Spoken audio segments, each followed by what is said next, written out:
Hi friends, ভারতীয় রান্নাঘর চ্যানেলে আপনাদের সবাইকে স্বাগত। আজকে যে রেসিপিটা নিয়ে এসেছি সেটা কিন্তু একটা চিকেনের মোগলাই ডিশ। আর এটা কিন্তু আমাদের কলকাতাতে খুব প্রসিদ্ধ, আর সব রেস্টুরেন্টেই আপনারা পাবেন। আর এটা ঘরে বসে কত তাড়াতাড়ি আর কত সহজে বানানো যায় সেটা আপনাদের সাথে শেয়ার করব। তো আজকে আমি নিয়ে চলে এসেছি আপনাদের জন্য চিকেন রেজালা রেসিপি। তো রেসিপিটা সম্পূর্ণটা দেখার জন্য আপনাদের কাছে অনুরোধ রইল বিশেষ। সম্পূর্ণ দেখবেন, দেখে বাড়িতে অবশ্যই আপনারা এটা ট্রাই করবেন। তো চলুন আজকের ভিডিও এখান থেকে শুরু করা যাক। তো চিকেন রেজালা রেসিপিটা করার জন্য আমাদের এখানে আমরা নিয়ে নিয়েছি উইথ বোন চিকেন,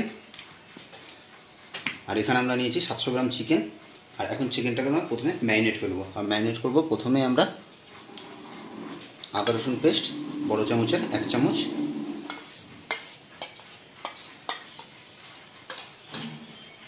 তার সাথে দিয়ে নেব ফেটানো টক দই।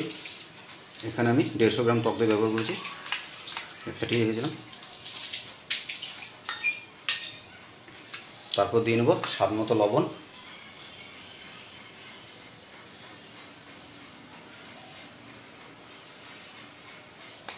আর দিয়ে নেব গোলমরিচের গুঁড়ো,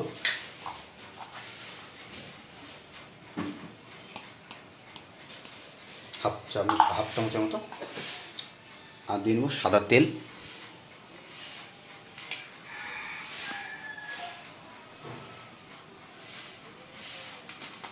আর সবশেষে যেটা অবশ্যই দিতে লাগবে সেটা হচ্ছে হাফ চামচের মতো স্যাফরন বা কেশর। আর এখন আমরা সব কিছু মাংসের সাথে ভালো করে মাখিয়ে আমরা রেখে দেবো আধা ঘন্টার জন্য। তো আমরা চিকেনটা কিন্তু ম্যারিনেট করে দিয়েছি। আর এখন যেহেতু দই দিয়েছে তো চিকেনটা নরম হতে আমাদের সময় দিতে লাগবে, তো আমরা এটা আধা ঘন্টার জন্য এখন ঢেকে রেখে দেবো। তো রান্নাটা করার জন্য বন্ধুরা আমাদের যেগুলো প্রিপারেশন নিতে লাগবে, তো প্রথমে আমরা কিন্তু প্রিপারেশন নিয়ে রেখেছি। এখানে 2টা বড় সাইজের পেঁয়াজ আমরা পেস্ট করে নিয়ে নিয়েছি। আর এখন আমাদের আরেকটা পেস্ট করে নিতে হবে। আর সেই পেস্টের জন্য আমাদের প্রথমে লাগবে কাজু বাদাম,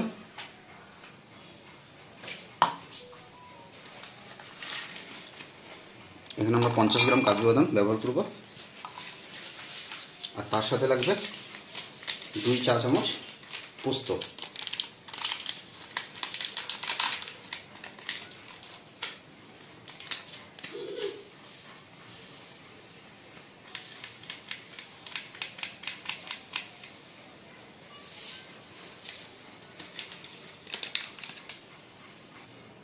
আর এখন এটা খুব ভালো করে আমরা পেস্ট করে নেব কাজু বাদাম আর পোস্তর।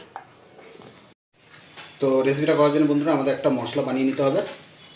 আর মশলাটার জন্য প্রথমে দিয়ে নেব 1 চামচ গোটা ধনে, তার সাথে দিয়ে নেব 4টা গোটা এলাচ, তার সাথে দিয়ে নেব একটা জয়িত্রী যেটাকে আমি টুকরা টুকরা করে ছিঁড়ে নিয়েছি, তার সাথে দিয়ে নেব 1 চামচ গোটা জিরে।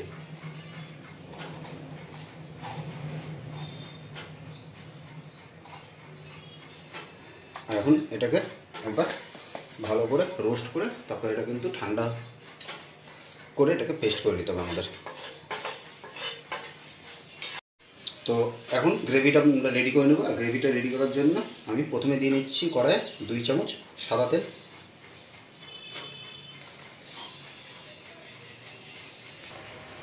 তো তেল আমাদের গরম হয়ে গেছে। আর এখন প্রথমে দিয়ে নিচ্ছি 3-4 টুকরা দারচিনি, তার সাথে দিয়ে নেব 2টা শুকনো লঙ্কা, আর তার সাথে দিয়ে নেব হাফ টিস্পুন শাই মরিচ।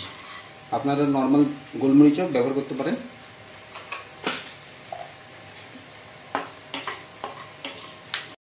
আর এখন এর মধ্যে দিয়ে দিচ্ছি আগে থেকে যে 2টা বড় সাইজের পেঁয়াজ পেস্ট করে রেখেছিলাম, আপনাদের দেখিয়েছিলাম সেই পেঁয়াজ পেস্ট।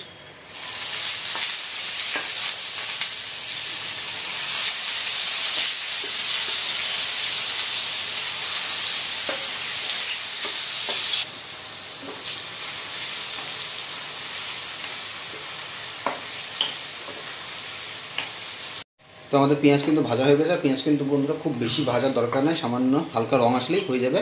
আর এই অবস্থায় আমরা দিয়ে নেব 1 চামচ আদা রসুন পেস্ট,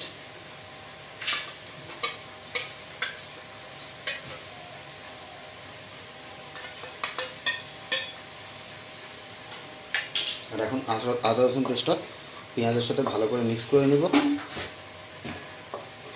পেঁয়াজ আদা রসুন সব কিন্তু ভালো তো ভাজা হয়ে গেছে, আর কাঁচা গন্ধটাও পেঁয়াজ আদা রসুনের চলে গেছে।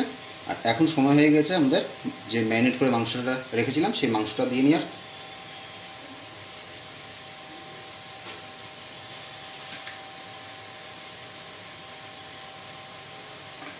আর মাংসটা দিয়ে আমাদের ভালো করে মাংসটা মিলিয়ে নিতে হবে।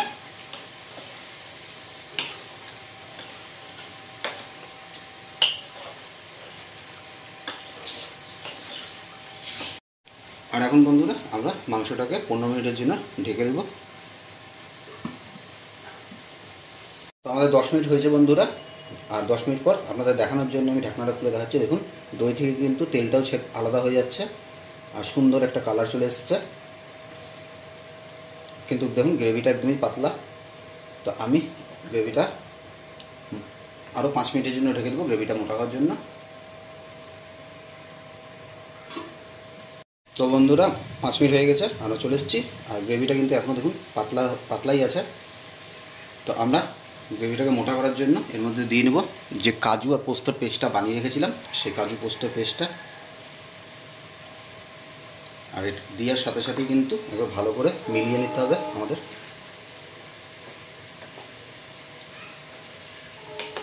তো আমাদের কাজু আর পোস্ত পেস্টটা কিন্তু ভালো মতো মিশানো হয়ে গেছে। আর এখন দিয়ে নেব যে আপনার রেজালার মশলাটা বানিয়েছিলাম আমরা ঘরে, সেই রেজালা মশলাটা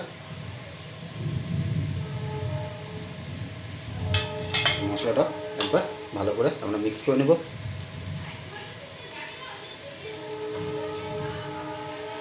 আর এই অবস্থায় কিন্তু বন্ধুরা মোটামুটি মাংসটা 70% কুক হয়ে গেছে আমাদের। আর বাকি 30% কুক করার জন্য আমরা আবার মাংসটা ঢেকে দেবো মিনিট 10-এর জন্য।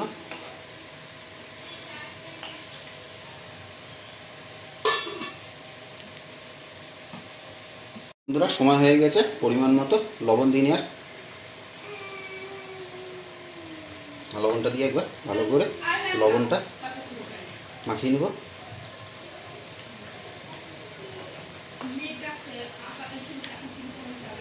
আর আপনারা বুঝতেই পারতেছেন কি অপূর্ব একটা কালার এসছে।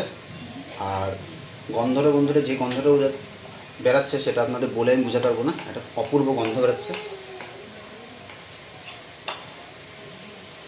আর এটা আবার আমরা ঢাকা দিয়ে দেবো।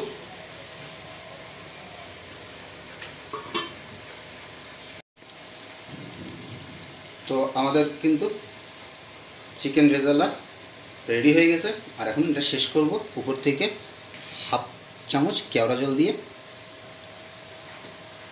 তাহলে কিন্তু স্বাদটা বন্ধুরা একদম রেস্টুরেন্ট স্টাইলে হবে কেওড়া জল দিলে। তো আপনারা দেখলেনই কত কম উপকরণ দিয়ে আর কত সহজ পদ্ধতিতে যা আপনাদের আমি চিকেন রেজালা বানিয়ে দেখালাম। তো যদি ভিডিওটা আপনাদের ভালো থাকে তাহলে লাইক করে দিন, কমেন্ট করে জানাবেন আজকের ভিডিও কেমন হলো। আর কোনো নতুন বন্ধু চ্যানেলে থাকলে অবশ্যই সাবস্ক্রাইব করে আমাদের পাশে থাকবেন। আজকের জন্য টাটা, দেখা হচ্ছে পরবর্তী কোনো ব্লগে।